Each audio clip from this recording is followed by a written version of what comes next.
How do you improve new products and how was the history and development of the company?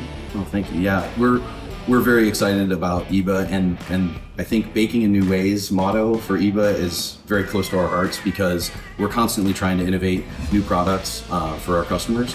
One of the ones we're most proud of is our ePan that can deliver between 6 and 12% energy savings for the oven. And so we have developed several non-PFAS coatings that have been fielded and are working very, very well in a lot of different kind of applications.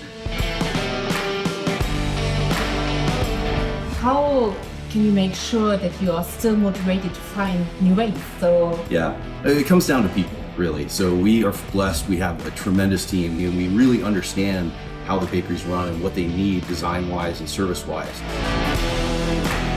Baking new ways from the US to Düsseldorf next year. If you have to describe IBA with 3 words, what comes to your mind? I would say global partnership opportunities. We love to partner with bakers to help solve their problems and partner with them over the long term. This is a global show, and we have opportunities to meet global bakers and form those partnerships going forward. So it's exciting.